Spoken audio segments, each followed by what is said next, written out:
Thanks for joining us. My name's David Greeno. I'm the Global Head of Climate Risk with KPMG International, and a real pleasure to be here with all of you this afternoon for a topic that's very close to all of our hearts and all of our areas of focus. Just to set the stage, so my role today is really not even moderator, it's more MC. And I'm actually quite excited about this. We've got a bit of a different format today. We've tried to set it up as a kind of Shark Tank, if you're familiar with Shark Tank kind of style TV show. So we're going to have some people come up and kind of pitch their ideas, and then we've got a panel of sharks that's going to respond to those ideas and kind of give their feedback on it. So a little bit more interactive than your kind of normal panel session. And our focus today is on adaptation finance.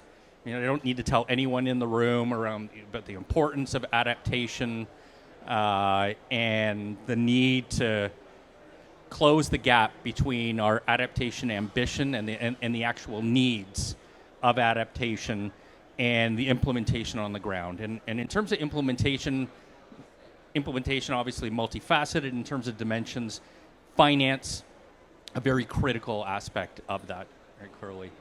And we know in terms of global adaptation finance flows, adaptation finance is a fraction of total global climate finance, and within that, private finance, a fraction of a fraction. Okay?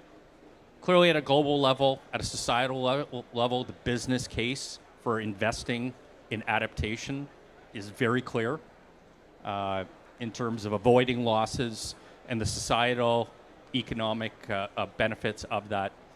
From a private sector standpoint, to go back to the point around the fraction of a fraction, both concessional and non-concessional finance, the business case is often and has been less clear and often less compelling, at least in terms of perception. I think the reality is somewhat more positive and compelling. And in the last year, 2 years, a number of studies have come out attempting to quantify what was variously called the adaptation economy, the market-related opportunities for adaptation products and solution, as well as adaptation businesses, and put some pretty significant numbers in terms of what the market opportunity is around that.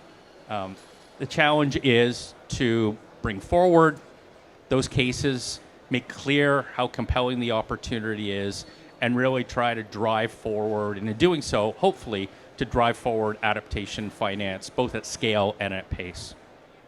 So, with those opening remarks, I would like to invite our first speaker, Gonzalo Munoz, up to offer some comments to frame the context for what we're doing here today, and also tell us a little about what he's been doing with Climate Ambition Loop. So, turn it over to you. Thanks so much, David. So thank you, everyone. I think that, as David mentioned, it's critical to accelerate the financial sector for adaptation and resilience as the world is facing a formidable challenge. We know now that to meet climate and nature development goals, the developing countries alone will need an estimate of $2.4 trillion annually in dollars. And yet this is not a shortage of capital, it's just a deployment problem. We know that. The money is there, we have to find a way to accelerate the deployment. And at the same time, we know that the developing countries stand in the front line of climate and nature impacts. So those are the places that are facing most of the droughts, floods, diversity loss, food insecurity. And at the same time, they represent the largest opportunity for sustainable investment. It goes from land restoration and regenerative agriculture to resilience and environmental repair. If only and only capital could reach them, today, now we know most remain invisible to global investors and or is considered too risky So we know that that gap needs to be filled. What are the main barriers that are preventing the capital to flow? First, the challenge lies in systemic and structural barriers. The first is the high perception of risk. That is driving the cost of capital, driving it up, and makes even high quality projects absolutely unfeasible. The second one is that there's no unified, trusted system that is aggregating and validating investable opportunity at the scale that is required. Instead, we see project pipelines that are fragmented, that are dispersed across institutions, and are often lacking standardized data for investors to compare and evaluate. And third, there is limited intermediation capacity. Many promising projects in developing countries lack access to technical support, lack access to due diligence tools, structuring expertise to reach investability and support in becoming visible to investors. This lack of intermediary capacity is not technical issue, but mostly we see as coordinating problems. The demanding new forms of collaborations are necessary for connecting the capital, innovation, and local implementation. So let me refer on what we're doing to try to solve this problem or help in this problem from Ambition Loop. Ambition Loop is a quite new NGO based in Chile, in the Global South, and acting as a system catalyst, connecting global coalitions, real economy actors, and many other partners to bridge those gaps between, in this case, capital and opportunity. Our work focuses mostly on mobilizing investment pipelines, aligning public, private, and philanthropic capital, and creating a shared architecture for investment into nature and climate resilience. Our mission, therefore, is to make climate and nature investment in developing countries investable, visible, and scalable. And we believe that that can only be achieved through collaboration and not competition, as that is absolutely necessary and I would say critical to unlocking system change. So for that, we have developed with some critical and great partners what is called the Earth Investment Engine. In that spirit, we connected with Capital for Climate and the regional platform for climate projects under the Climate Champions team to develop the Earth Investment Engine as a global platform to unlock bioeconomy and nature-based solutions. The Earth Investment Engine is a public good. It's a free access platform providing transparency, comparability, and credibility across regions. It's available for everyone to access in order, and therefore we are reducing the information asymmetry, helping build investor confidence and drive more efficient capital allocation. It is also the world's largest and most sophisticated publicly available pipeline of nature-based solutions and bioeconomy opportunities. Today, the Earth Investment Engine is hosting over 750 vetted investable opportunities valued at $27 billion, spanning multiple regions and sectors. Over 350 investors representing more than $100 billion in assets under management already are using the platform to identify and assess projects. So through aggregating and vetting existing pipelines, the Earth Investment Engine aims to aggregate over 2,000 opportunities worth $225 billion and mobilizing 30 billion by 2030. That's our hope. And really, through the COP30 Brazil nature-based solutions capital mobilization campaign, the Earth Investment Engine partners have already surpassed the initial goal of $5 billion in recorded allocation and strategic investment intent towards Brazil's NBCs and bioeconomy sectors through 2027. So this is working. The logic of aggregating through a publicly available platform, through creating credible mechanisms is already working and providing solutions. The global pipeline continues to expand with now over 235 opportunities in Brazil, 130 in Latin America, 100 in sub-Saharan Africa, and 175 in North America, and growing portfolios in Asia and Europe. Now the expansion in Africa is being implemented in partnership with the African Natural Capital Alliance, a model of regional ownership and alignment that demonstrates how the Earth Investment Engine adapts to local context while maintaining a unified global standards. Why, you would say, focus on nature-based solutions? Well, as we know well, and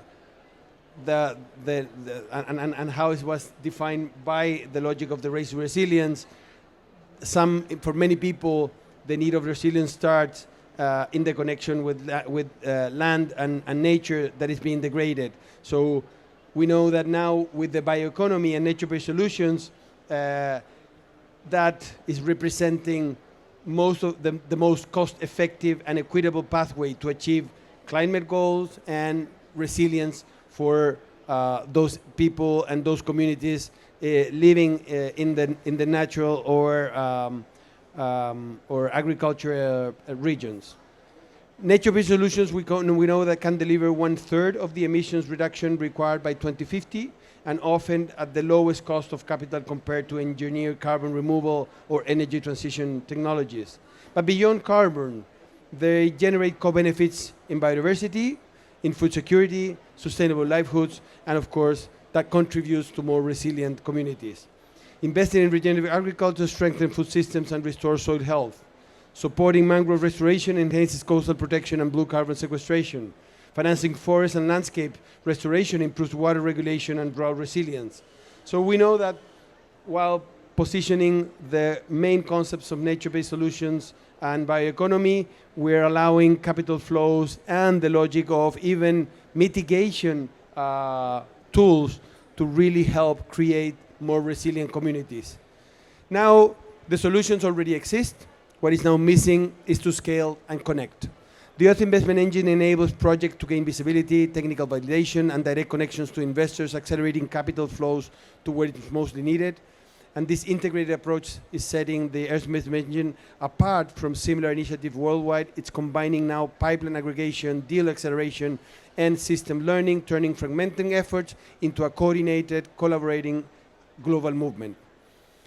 Unlocking now 2.4 trillion for developing countries will not happen through isolated initiatives. It is required radical collaboration across governments, investors, and implementing partners. So we must blend finance, share data, and build interoperable systems that allow public, private, and philanthropic capital to flow together.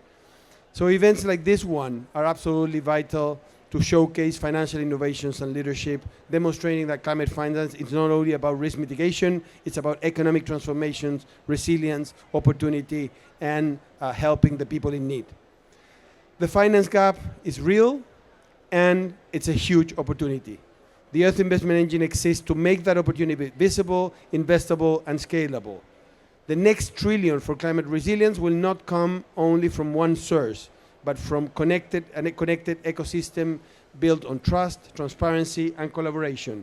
By transforming how capital flows to nature, we know that we can transform how economics growth and how we develop the well-being for all of those in need, and therefore allowing those people not only to survive the climate crisis, but to thrive with resilience, with equity, and regeneration at the core. Thank you so much, and let's have a great panel now.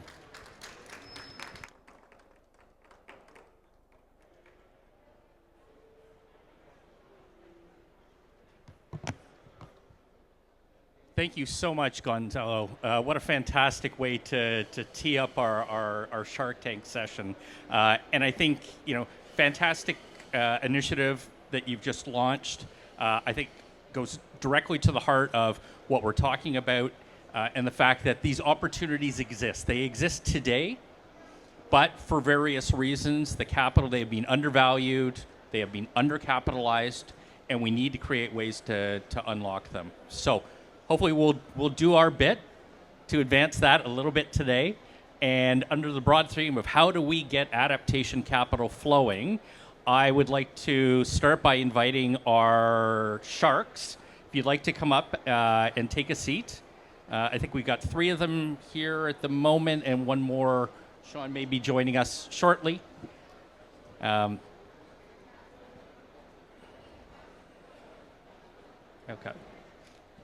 So we have all of our sharks. correct?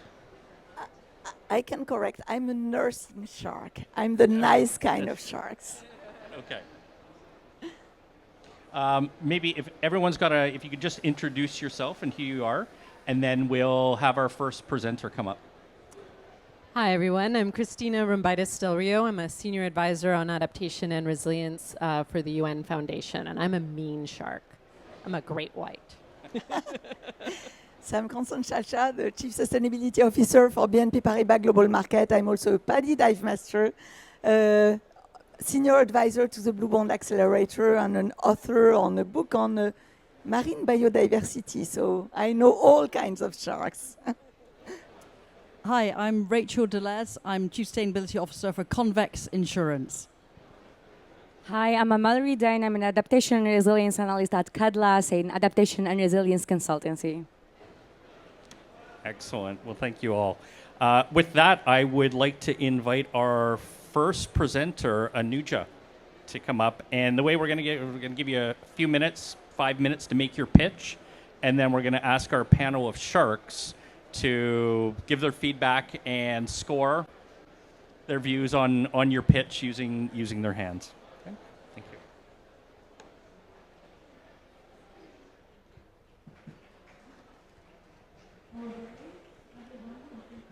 Thank you. It's a pleasure to be here.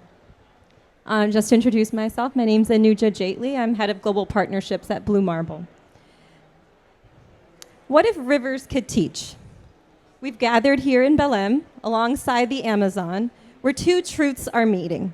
A river that takes us back to the past, and a gathering asking us to look into the future. Today's theme, of course, centers on the flow of capital. Fitting, because rivers teach us. Flow isn't merely a passive state, it can be an active rush. If we want to build a resilient future, financing, data, dignity have to move like water, early, evenly, and definitively to the right shore. Let me begin with a person, not a program. Aycan is a herder in Kyrgyzstan. For years, severe winters forced her to make an impossible choice: sell her animals, take on debt, or risk losing everything. But recently, something changed. She became part of a system designed not only to help her recover, but to help her adapt and stay one step ahead of climate shocks. That shift from vulnerability to resilience is where the Blue Marble story begins. Sticky paper. Blue Marble is a consortium, including Marsh, Zurich, Mapfre, and others, working with governments, cities, NGOs, development and private sector partners to build scalable and sustainable climate insurance products specifically designed to protect vulnerable communities. These solutions tuck practical climate protection into the systems that people already use: social benefits, agriculture systems, and municipal programs. We aren't trying to find new doors. We strengthen the doors that communities already walk through. And why does that matter? Because as we all agree, resilience can't be a project people opt into. It needs to be always on as a regular feature of daily life, as ordinary as a paycheck, as reliable as a school bus, and as visible as the town ledger.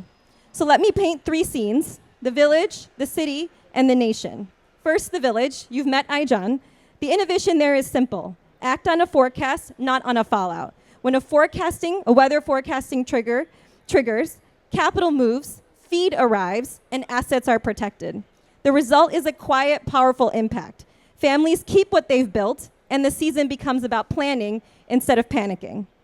We're working with global partners and her community to adapt to tougher winters and longer droughts, using a climate forecast model to enable anticipatory action. The insurance kicks in early. It lets the system buy livestock feed ahead of time to keep prices stable and to protect animals and incomes. Crucially, this protection is woven into public programs, so it becomes part of how communities manage their risk every year. Second is the city. In the Amazon region, not far from where we are, floods have grown more frequent and more fierce. People lose crops, boats, homes, and too often trust. Together with municipal and international partners, we are helping change this narrative. The city already knows who's most at risk. We embed insurance into the social protection system tied to rainfall. When waters rise, funds are quickly available directly to municipal leaders and households through the same channels used for social assistance to provide food assistance and repair essential infrastructure. There's no claims, assessment, no paperwork, and no delay. And lastly, the nation. In the Caribbean, after hurricanes, climate protection now moves through the national systems, providing fast, traceful, and familiar payouts directly to households. In this way, ministries coordinate, houses receive help quickly, and the budget breathes a little easier. The next frontier is obvious. Keep shifting from response to readiness, and by utilizing a forecast model, we can shift the system from reactive to being more proactive. Our models and projects are both scalable and sustainable because they're built into public systems: social protection, municipal management, agriculture, and emergency response. Once they're part of these systems, they're not just projects. They're now locally owned solutions that can grow and last. But scale really only matters if it delivers real impact. And that's what we're seeing. Impact that's both financial and beyond financial. It's about protecting incomes, yes, but also about strengthening systems, building trust, and giving communities the tools to stand stronger every year. We measure impact in two ways: by numbers and by lives changed. On the numbers side, every dollar invested in anticipatory action generates $15 in savings. Similarly, our municipal projects, each dollar unlocks multiple dollars of additional private sector capital for resilience. But we also measure impact in human terms. For example, across cities in the Amazon, we're protecting the most vulnerable among hundreds of thousands of people. And we've seen what this means on the ground. Governments spend less on emergency relief and more on planned action and strategic prevention. Families avoid the poverty trap of sell low, borrow high, and start over. Communities, especially the most vulnerable, stay rooted while keeping their people, culture, and dignity intact. And perhaps most powerfully, women, often the resilience leaders of their homes, gain time, control, and voice. What returns is something we often don't measure: that moment of relief when a family can finally exhale and start investing again in their homes, their livelihoods, and their futures. Blue Marble is not here to build an isolated solution. We're here to enhance the existing systems, to connect forecast to finance, finance to family, and family to future across villages, cities, and regions. The beauty is that once these systems are in place, resilience flows on its own authority. Back to Aijan for just a final moment. This winter, when the drought continues and the prices spike, she will not sell. She will stay, and her family will continue investing and thriving in their community. Imagine millions of people, herders in Central Asia, families across the Amazon, and households in the Caribbean are able to say the same. We stayed, we planned, we adapted, we repaired, and we reimagined. We didn't have to build again. We continued. That is the world Blue Marble is building. Let's make our rivers our teachers. Let's move capital like water, early, fair, and faithful to the people it serves. And with the right partners, we can make resilience the default: scalable, sustainable, equitable, and profoundly impactful. Thank you.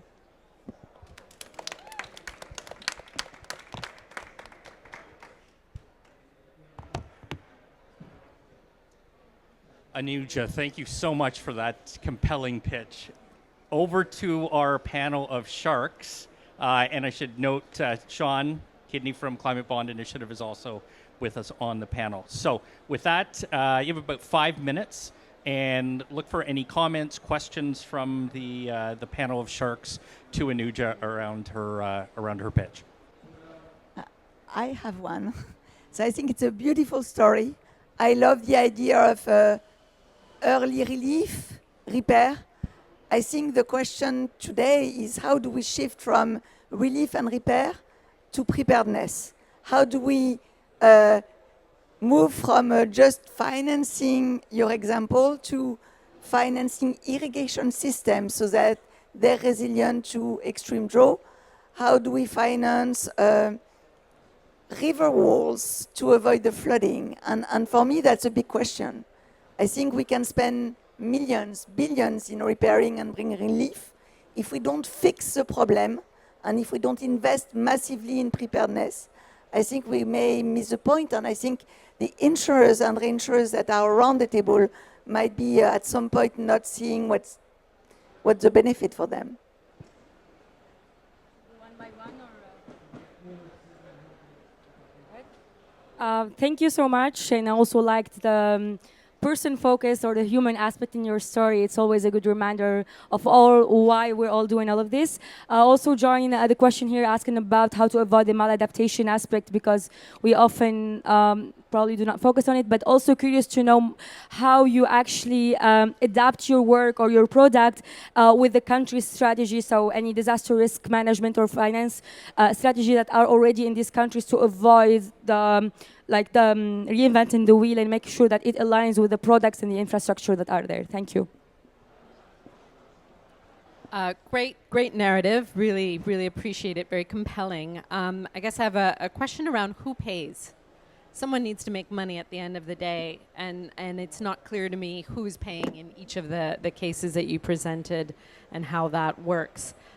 You also mentioned that you're trying to work with the most vulnerable, but often the most vulnerable aren't part of the social safety net in municipal programs, or aren't reachable through these traditional insurance programs. They're just not educated, not on the list, not accessible. So can you say a little bit more about how you're trying to expand the reach to really get at those that are excluded from public systems, public assistance systems to begin with, whether they're migrants, whether, you know, there are any number of issues that come up there? Thanks.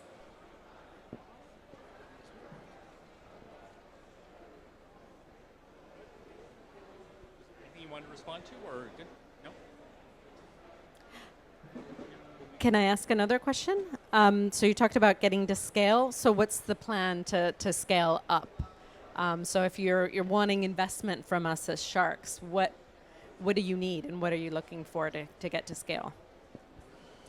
But I think take all of those inputs. I mean, in their question that should be input in order for you to refine the model. I'm happy to receive any revised comprehensive view from you, because happy to help.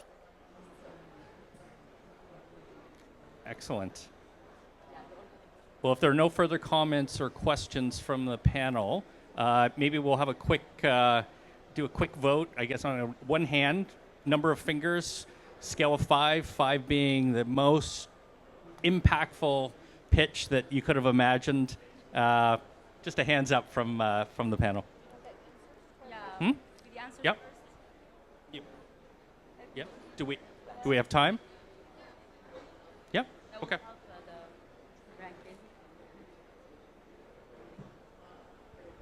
I'll be very quick. Thank you so much for your feedback and questions. Very quickly, because I know we have 2 other pitches after me. I think you make a really good point about nature-based solutions and adaptation strategies that need to be combined with insurance. We see it very much as an ecosystem. Some of our insurance is coupled with nature-based solutions or activities like irrigation systems, so that the beneficiary not only sees the value from the insurance, but also from the adaptation measures that are being in place, or sometimes the insurance is used as incentive to engage in those sorts of activities. So we very much see it as an ecosystem. In terms of country strategy, we work directly with countries at all levels, municipal levels and national levels, to make sure that the things we're designing are based on their feedback. Yes, we're a technology provider and we use data, weather data, but we very much rely on ground truth data. And therefore, nothing is designed without that, and everything is customized to every particular location. I think you asked a really good question about social safety nets and not being accessible to everyone. There are many contexts in which governments work with us to find the right entity that is reaching those communities. We work in pastoral regions where perhaps there aren't traditional structures in place, but we can work through another entity that is servicing that location in another way. And the last question about who pays, they're all different models. There are blended finance models, public finance models, but our vision is that all of the financial models need to be sustainable over time. Some of them may not be in year 1, but we aim to be that way. Otherwise, you know, insurance is a long game, as you all know. So it's meant to be sustainable over time. I'll keep it there, but thank you for all your questions, and sorry if I missed anything. We can chat later. Thanks so much for those answers, Anuja. Okay. We'll quickly move to our one-handed rating from each of the sharks. What was the feedback? Okay. High marks, but some questions and an opportunity to follow up after and have a discussion. Okay. With that, we will turn to our second presenter. So, Luca, the floor is yours. Thank you very, very much. Nice to be here. So, briefly introducing myself, I'm Luca. I'm from Gawa Capital. We're a fund management company. We manage around 300 million euros, very much impact focus. And our objective since we started in 2010 has been to increase the resilience of vulnerable communities of farmers and small businesses worldwide. We just launched a new fund called Quali, which is what I want to present today and see what the shark think. I hope you will agree with me that if you're a farmer or a small business, climate solutions exist. Irrigation system exists, water management generally, heat management, etc., or biological seeds, inputs exist. The real barriers for those farmers and small businesses to adopt those solutions, one is distribution. How do you get in the right hand the right solution? And we know that adaptation has to be localized. So that's a very important first barrier. And the second barrier is adoption. How do you convince a poor farmer to take a risk and actually invest some money to get that solution? We designed a fund that really tried to address this issue. Distribution. We have already started investing in financial institutions and transforming them, especially microfinance, but not only, also small banks, transforming them so they can start promoting as well as financing climate solutions to their clients. Microfinance has very close relationship with their clients. You have loan officers that meet them every single month. And so it's leveraging on that, capitalizing on that kind of relationship. This is the way we're trying to break the first barrier. The second barrier, adoption, will be investing also in the climate solutions providers so that they will adapt that solution to the needs of the most vulnerable. Irrigation systems exist many. Very few are adapted to the small farmers, etc., etc., etc. This fund is a reality. I'm happy to announce that we just did a second closing at 137 million euros back in August, and we're going to do a 195 million euro closing in December. It's been participated by the Green Climate Fund and the European Commission that provided the first loss tranche of 37 million euros. And the Spanish government contributed a good chunk also of highly subsidized capital. And leveraging on that, we got really highly institutional investors, some of the largest, if not the largest, insurance company in the world invested, large family offices, etc., etc., etc. The way we're measuring impact and adaptation, we're measuring it at 3 levels. We measure at the transformation level, we call it, so how good we are at transforming those financial institutions and make them climate ready. And by doing that, I mean, how do we, for example, have a microfinance institution designing a product able to finance a specific climate solutions. Second, so this is the first level that we measure impact. The second one is how many solutions are we actually delivering to clients. So it's more the outreach. And the third level is outcomes. We have, for our previous funds, and we're paying the same, we engage with 60 decibel, you might be familiar with. With the previous fund, we interviewed 1,600 clients at 2 points in time and asked them how they were doing and whether their life has actually improved thanks to the access of the services that we have provided. On the previous fund, the results are very positive, and we hope that they will be very positive with Quali, which is this new fund that is has been launched. We already made one investment in August, and we expect to deploy 35 million euros before the year end. Thank you. Thank you, Luca. So congratulations on the two funding rounds and the one that is forthcoming. So a microfinance, existing microfinance related fund opportunity. Over to the panel of sharks for questions and comments. And Luca, if you want to take note of any questions, and we'll have a few minutes for you to be able to answer. Thank you, Luca, for sharing, and always good to know about the progress that Gawa Capital is making. You mentioned how you are measuring adaptation in the 3 layers, but also curious to know in terms of reporting and in terms of target setting. You mentioned you have quite a variety with investors who have many processes as well, so also curious to know how you are reporting, and then in terms of targets, whether these are ex-ante set, whether you are also doing post-impact verification, and how all of this is working. Thank you. Great presentation, Luca. A variation of the same question I asked the previous pitcher is how do you ensure that vulnerable communities are able to access these solutions? Often they're not necessarily connected to the financial institutions if they're truly vulnerable or bottom of the pyramid. And how do you ensure that the solutions are actually appropriate and what the farmers need? Because that can be so context specific. Do they have a bundle of products to choose from? How is there technical advice that's provided? How does that actually work? Thanks. So on my side, I find your presentation very compelling because you're really investing on enablers, so you have a leverage effect on many. I love the idea of the 1,600 people question because it's very concrete. You can see improvement and measure real impact. Where I might have questions is when it comes to microfinance institution, how do you ensure that the rates that they provide to their clients remain acceptable? And the second question I may have is really how do you ensure that the companies that you're asking to evolve practices and solutions are actually prioritizing this if you're investing in them? The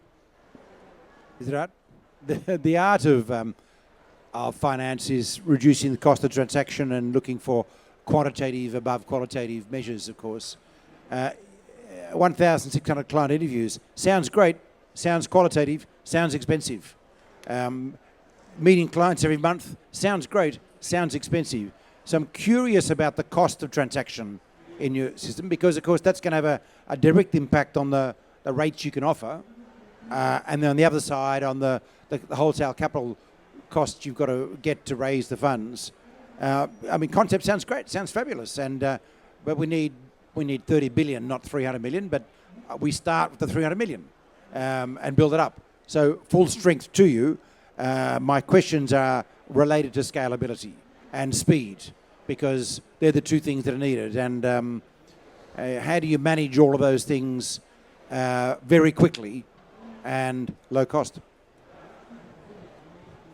All right. So 4 very challenging questions for Luca. These are really, really good questions. I'll be very brief. First one, targeting reporting. One thing I didn't mention, which I think I'm quite proud of. Given that we have a very clear theory of change, we know the future that you want to see to happen. Like we know how what kind of change we want to see to happen. We have very clear KPIs, and as a result, so the financing chain is investee, fund manager, investors. The relationship between investees and fund manager, we do outcome-based financing. The interest rate, the loans that we give to the MFI, the interest rate changes depending on whether they're achieving or not the impact, and it's been defined at the beginning of the life of the loan, right? So I can provide more of this. And we have impact link carried interest. We get paid more or less depending on whether we are achieving or not the social. And the goal is set not by us, it's set by the DFIs that have provided the first loss. It's set by COFIDE specifically, the Spanish DFI. So, and that impact is audited by a third party chosen as investor. First question. the access. I forgot to mention that we also have 12 million euros of technical assistance. And in my team, I have agronomists, climate experts, financial inclusion experts that are doing the assessment and they're going to decide which kind of technical assistance and how to invest these 12 million euros. So the idea is to have the financial institution, I mean, we're doing it already. What we're trying to do is really to have the financial institutions getting the right setup, knowledge, processes to be able to advise. I use the word promote. We're not, the microfinance institution is not going to say, you need to buy this irrigation system. The microfinance institution will say, why next weekend you come to the village next door, there are going to be 10 providers of irrigation system, the biggest one in the country, and you can talk to them and see, and we'll finance it, right? So it's a soft promotion. It's not about dictating advice. Pricing is a good question. It's a difficult one. Microfinance is expensive. We won last year from the GEF, the Innovation Challenge, and they give us $1.8 million to subsidize some climate solutions. Some of these solutions will be subsidized. And the idea here is there is a clear business case. A client, a microfinance client, who is more resilient to climate change, that has, for example, a solution that has an irrigation system, for example, it will be a better client. So in theory, and we'll prove it with this 1.8 million euros, we would deserve a much lower interest rate than the others because it's less risky. So the idea is to drive pricing down by demonstrating that a more resilient client is a better client. And 4 point, who is paying for the verification? It's a very good point. The donors pay for the verification. So it's not us, it's not the investors, but the European Commission invested 450,000 euros for the verification on the previous fund, and the same thing is happening. And again, we have, like I mentioned, Dahlberg and 60 decibels, so like top tiers, like real, I mean, they join a consortium, so that's it. But very good question, I really appreciate it. That's really food for thoughts. Thank you.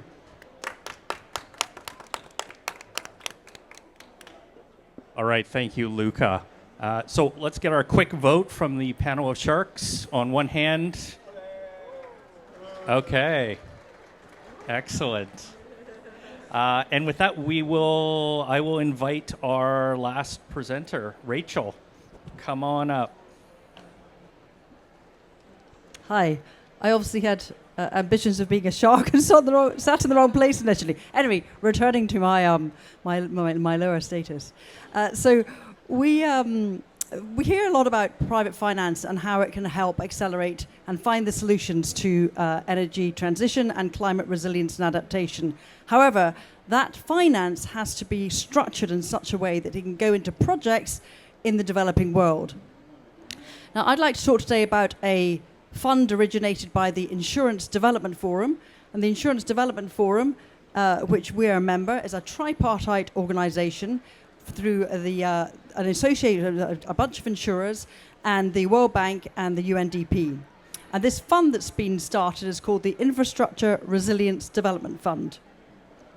And it was a group of, 6 of us now investing in it, who had the idea of saying, look, the purpose of this Insurance Development Forum is all about expanding the footprint of insurance, particularly in the developing world, and the resilience measures that can be put in place. However, insurers sit on enormous amounts of the world's assets, and assets can be used much more effectively in ways that they don't necessarily get to. So how do you mobilize that finance? So this was the origination, the reason why we got to creating this fund. We then appointed BlackRock to manage the fund, so they then structured it, raised the finance. They are investing in, and they're going to invest in the projects and manage it on the way. So, but the clever thing about the structuring of it is that it's been in a way such that we insurers, who have to be relatively conservative in how we risk the money that we look after, we have to pay out losses, so we're not venture capitalists. So it's been structured such that we take the senior debt or mezzanine debt, depending on how much risk appetite we have, and then the junior tranche of this fund is with the World Bank, the IFC, the investment arm of the World Bank, has taken the junior thing. So that's a way in which it's been sort of structured to allow us to come in and invest. So then the other way in which the risk is managed is through the diversification of the geographies in which it will invest. So the projects, the infrastructure projects that it's going to be looking at are in Latin America, Asia, and to a certain extent Africa. And again, diversify the risk through the sectors. So it's going to look at transport, energy transition, waste and water, and digital. So these are the sectors.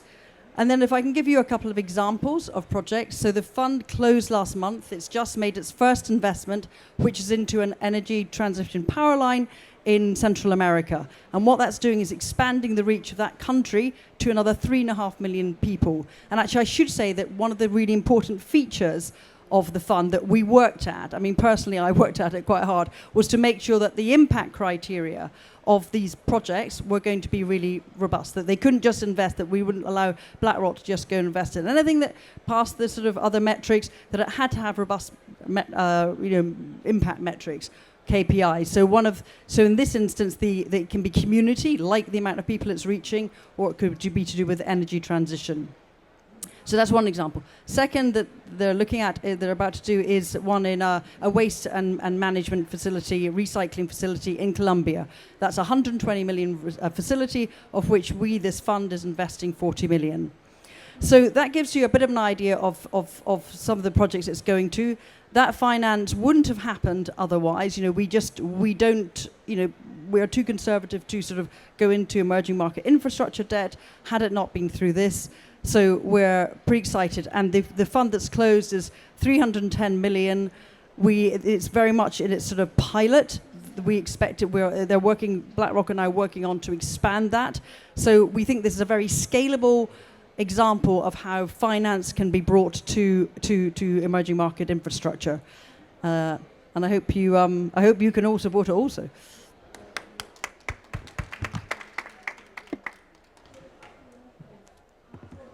I'll kick off with a question. If you could talk about the impact criteria related to resilience, or maybe some examples of investments that have a very clear resilience impact. The examples you gave were a little bit more on the mitigation or just general green side, unless I understand unless you can provide more context. Let me stop there. I have the exact same question. I think we're talking very much developing countries infra, which is very important but not necessarily pure resilience. So maybe it's great if you could have that fund, and alongside that one, maybe have a very adaptation-focused one. Yeah, I think we're all here adaptation and resilience focused. So also my question, or the one I had in mind, is also to know more about how you are approaching or how you are defining adaptation and resilience, and whether you are also using any of the widely recognized or verified adaptation and resilience definitions, just to also better understand how you're approaching this. So I've got a different take on definitions. I disagree with doing detailed resilience assessments.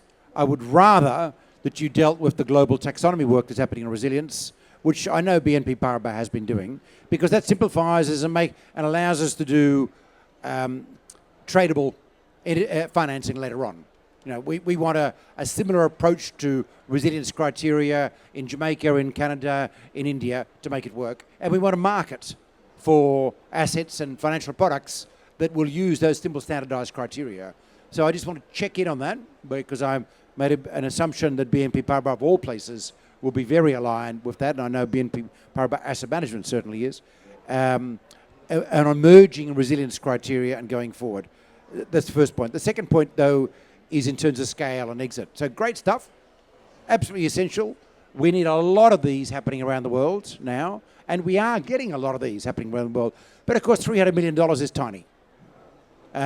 It's tiny for look. He's got a slightly more complicated job because his investments are so disaggregated. So the cost of transaction is like horrendous, but necessary to make it work. In your case, you've got bigger ticket items, so your cost of transaction is hopefully easier.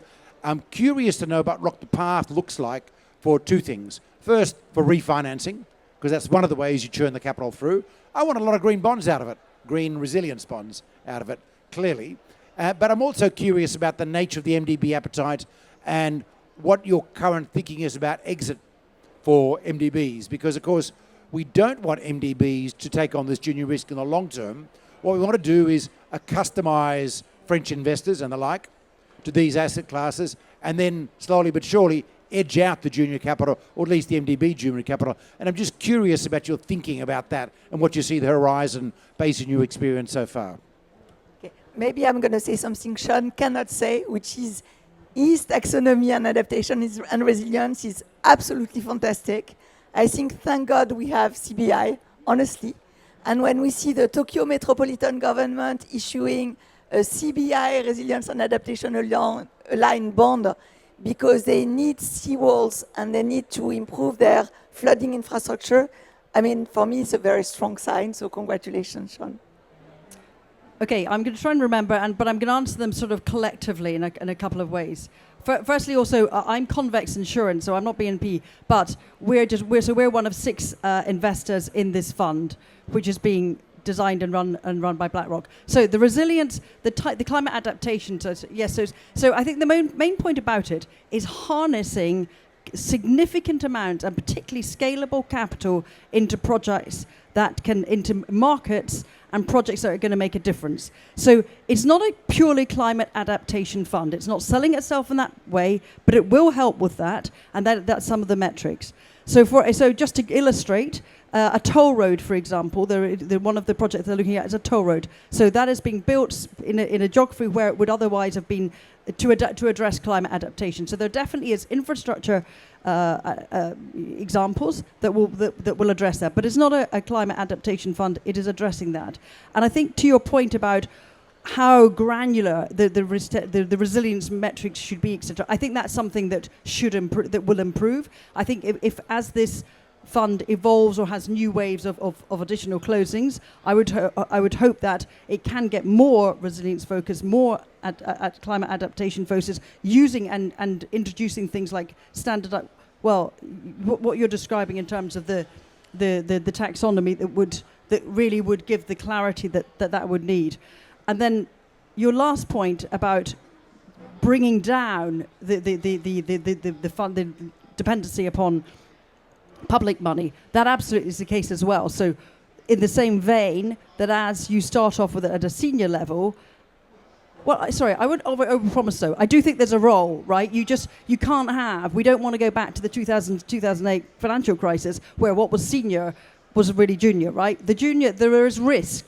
But also I think familiarizing, getting markets, getting capital into these sort of projects where they may not have been so familiar is also sort of, to a certain extent, dispelling that what I hear sort of talked about quite often is that misperception of risk. So actually, we're doing this because we want a good financial return. We're expecting to get a good financial return out of this, so that misperception of a project because it's based in Central America necessarily. So I think as that margin erodes, that should help the overall financing of the projects.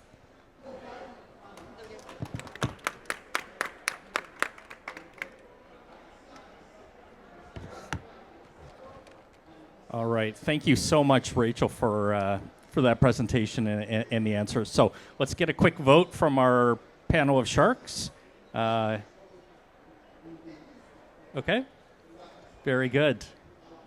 So that brings us to the end of the Shark Tank segment of today. I'd like to invite all of you to join me in thanking our panelists of sharks, as well as our presenters. You absolutely rose to the challenge. And now for the last part, my job usually is to close with some observations and takeaways. But today, Amy Campbell from the UN Secretary General's Climate Action Team is going to take that role. So with that, I'll turn it over to Amy. Wow, thank you for the honor of letting me close this out. It's going to be quite difficult to summarize the richness of everything we covered. So yeah, I'm Amy. I sit in the Executive Office of the UN Secretary General, and I was formerly a UK climate negotiator, so really glad to kind of tie all of these incredible innovative finance and resilience discussions back to the negotiation. So what have we heard today? So adaptation finance is a public good, and we heard from Gonzalo that adaptation finance isn't moving because of systemic and structural barriers. It's not that we don't have enough capital, but we need to get it moving. We heard from Anuja, from what If Rivers Could Teach. We're about shifting from vulnerability to resilience and moving resilience into the fabric of everyday life. anticipatory action, and embedding insurance into social protection systems, and how do we actually measure returns on a day-to-day basis. We heard from Luca that about increasing resilience of vulnerable communities, and the difficulty is about distribution and adoption. And then we heard from Rachel about the Insurance Development Forum in expanding the footprint of insurance to use assets more effectively and bring finance to emerging market infrastructure where it's most desperately needed. And then from the sharks, some of the main questions is who actually pays for this? And the most vulnerable often aren't reachable. How do we actually reach the most vulnerable communities? About meeting investor needs, and how are we actually defining adaptation and resilience? And so we need to move towards outcome-based financing, measuring the hazard, investments that meet the need of the impacts on the ground, and utilising the UN system, like the GEF facility, to subsidise these transactions. And so zooming out to kind of the negotiations we have going on at the back here, I'm following the Global Goal on Adaptation, and that's kind of where all of this sits, and that's where we really need to focus our efforts to get an agreement. And so the GGA is a framework, and it's a toolkit and common language for governments, investors, and standard setters on what effective long-term resilience looks like. And the indicator process has been this mammoth process over the last few years, and we've moved from several hundred indicators down to 100. And these have been informed by the expert groups, which includes adaptation practitioners, professors, scientists, investors, but the positions are currently very far apart, and all these negotiators have been working around the clock to try and get us somewhere. And so what does getting an outcome mean, and how does it relate to all these discussions we've had today? It means helping governments align budgets and risk assessments to provide a reference point in the framework so that we can actually get pipeline building projects to work, and giving investors confidence that adaptation outcomes can be measured. We need an outcome that has predictable financing, that's actionable, so we have implementable projects for capital markets. We need a signal from the UNFCCC that integrity, climate science, and vulnerability matters, and that we can avoid maladaptation. And we need a framework that builds public and private cooperation. We've heard from Gonzalo that adaptation is a public good. And so in the first instance, we need public finance, but we need to bring the private sector into that conversation to de-risk those investments. And we've heard about all of these funds that can make that work. I've been part of a team at Columbia University that developed the Climate Finance Vulnerability Index, and that identifies where climate risk is highest and where structural barriers to finance are greatest. And it factors in hazards, governance, conflict exposure, fiscal stress, and credit constraints. And so if we want integrity and scale with resilience finance, the GGA has to be the anchor, and we have to get an agreement. And we need multi-dimensional indices like the CLIF to direct limited concessional finance, and we've heard we only have 40 billion to work with, and we need to get to 1.3 trillion to the most vulnerable. So in summary, we need pre-arranged grant-based and concessional finance. We need to get that to the most vulnerable communities, and we need to de-risk private investments, and we need to get a framework from the GGA that the private sector can understand. Thank you so much, Sabrina, for organising such an amazing session.